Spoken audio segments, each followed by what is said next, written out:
یا ایھا الذین آمنوا، اے لوگو جو ایمان لائے ہو، اذا تداینتم، جب تم باہم لین دین کرو، یعنی قرض کا لین دین، بدین، دین کا، دین اور قرض میں تھوڑا سا فرق ہے۔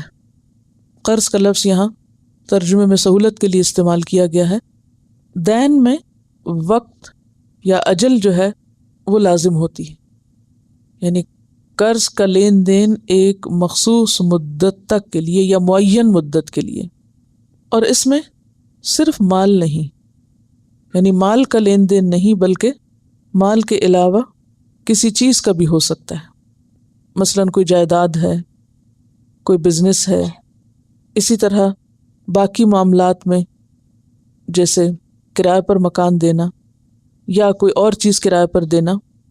اسی طرح اس میں کوئی چیز فروخت کر کے اس کی جو قیمت ہے اگر پوری ادا نہ کی جائے اور ادائیگی کے لیے ایک وقت مقرر کیا جائے تو وہ بھی اس میں آ جاتا ہے۔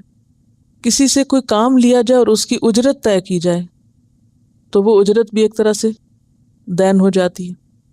پھر اسی طرح مہر یا خلا یافتہ عورت کا مہر واپس لوٹانا، تو ہر طرح کا مالی لین دین اس میں آ جاتا ہے۔ تو یا ایھا الذین آمنوا اذا تداینتم بدین، کہ اے ایمان والو جب تم آپس میں ایک دوسرے سے مالی معاملات کا لین دین کرو، الی اجل مسمی، مقرر مدت تک کے لیے، محدود مدت تک کے لیے، معین میعاد تک کے لیے، فاکتبوہ، تو اس کو لکھ لیا کرو، یعنی ایسا لین دین لکھا جانا چاہیے۔ اس لکھی ہوئی چیز کو آپ یادداشت کہیں یا دستاویز کہیں، تحریر کہیں، جو بھی ہو، لیکن وہ لکھا جائے۔ وَلْيَكْتُبْ، اور چاہیے کہ لکھے۔ اب یہ جو چاہیے ہے نا، اس سے پتہ چلتا ہے کہ یہ حکم جو ہے استحباب کے درجے میں، مستحب ہے، وجوب کے درجے میں نہیں ہے۔ اگر باہم اعتماد کی فضا ہے تو نہ بھی لکھا جائے، زبانی بات طے ہو جائے کچھ لوگوں کے بیچ میں تو بھی ٹھیک ہے، لیکن زیادہ بہتر ہے، یہی سجیسٹ کیا جا رہا ہے یا ریکمینڈ یہی کیا جا رہا ہے کہ لکھا جائے۔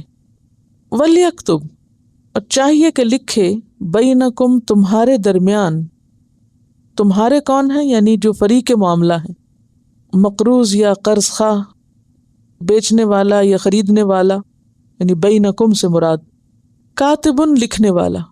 لکھنے والا کوئی بھی لکھنے والا ہو سکتا ہے، نکرہ استعمال ہوا ہے کاتبن، اور بہت سے علاقوں میں باقاعدہ باضابطہ لکھنے والے موجود نہیں ہو سکتے، لیکن اب چونکہ یہ فن ترقی کر چکا ہے تو اس لیے باقاعدہ طور پر بھی لکھنے والے، جن کو وثیقہ نویس اردو میں کہتے ہیں، موجود ہیں، جو تمام تر جزیات یا قانون کو بھی جانتے ہیں کہ کس چیز کو کس انداز میں لکھا جائے گا، تو ان سے بھی لکھوایا جا سکتا ہے، ورنہ کسی بھی کاتب سے لکھوایا جا سکتا ہے۔ بالعدل، عدل کے ساتھ، انصاف کے ساتھ، یعنی کاتب کسی کی رعایت نہ کرے، نہ قرض دینے والے کی اور نہ لینے والے کی۔ وہ کسی کے فائدے کے لیے اپنا نقصان، یعنی اپنی آخرت کا نقصان نہ کرے، یا پھر کوئی ذو معنی یا مغالطے والی بات نہ لکھے، صحیح شرائط کے ساتھ لکھے، جو شرائط طے ہو رہی ہیں ان شرائط کو پورا لکھے۔ یعنی عدل کے ساتھ مراد کیا ہے؟ انصاف کے ساتھ، یعنی جو بات جیسی لکھنی چاہیے ویسی ہی لکھے، نہ بڑھائے نہ گھٹائے، نہ کسی کو نقصان دے اور نہ اپنا نقصان کرے۔ ولا یأبا، اور نہ انکار کرے، کون؟ کاتبن، لکھنے والا، کوئی بھی کاتب، لکھنے والا، چاہے ماہر فن ہو یا کوئی عام شخص ہو، وہ انکار نہ کرے، ان یکتبا، کہ لکھے، یعنی لکھنے سے انکار نہ کرے۔ کیوں؟ کما علمہ اللہ، جیسا کہ سکھایا اس کو اللہ نے، یعنی جیسے اللہ نے اس کو تعلیم دی ہے تو اس پر وہ اللہ کا شکر ادا کرے اور دوسرے کی مدد میں آگے بڑھے. فلیکتب، بس چاہیے کہ لکھے، یعنی جس کو لکھنا آتا ہو وہ لکھے.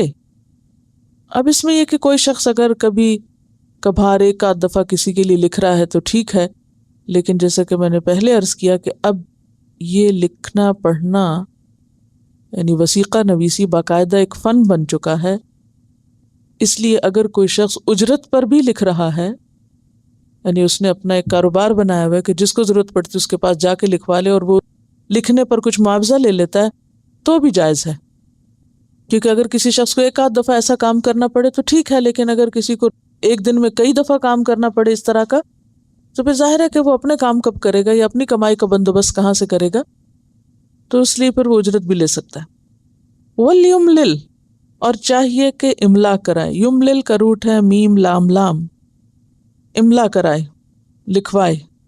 الذی، وہ شخص، علیہ الحق، جس پر حق ہے، یعنی مقروض، جس کے ذمے دینا واجب ہے، حق ادا کرنا واجب ہے. وَلْيَتَّقِ اللَّهَ، اور چاہیے کہ وہ ڈرے اللہ سے، ربہ، جو اس کا رب ہے.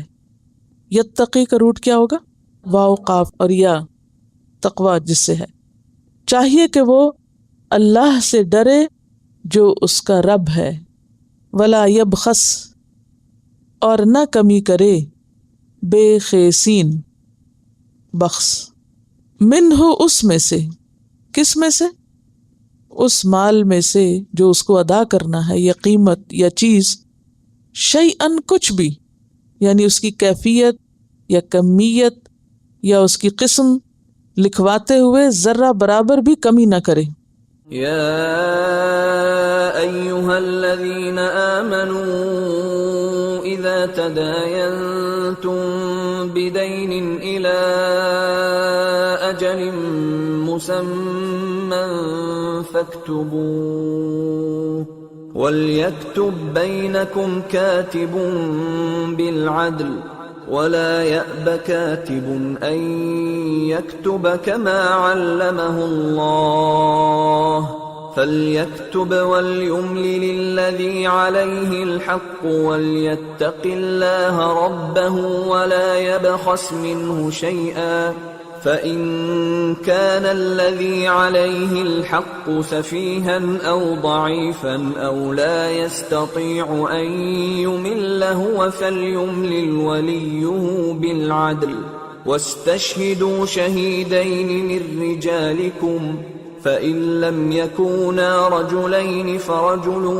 وَامْرَأَتَانِ مِمَّنْ ترضون من الشهداء أن تضل إحداهما فتذكر إحداهما الأخرى ولا يأبى الشهداء إذا ما دعوا ولا تسأموا أن تكتبوه صغيرا أو كبيرا إلى أجله ذلكم أقسط عند الله وأقوم للشهادة وأدنى ألا ترتابوا إلا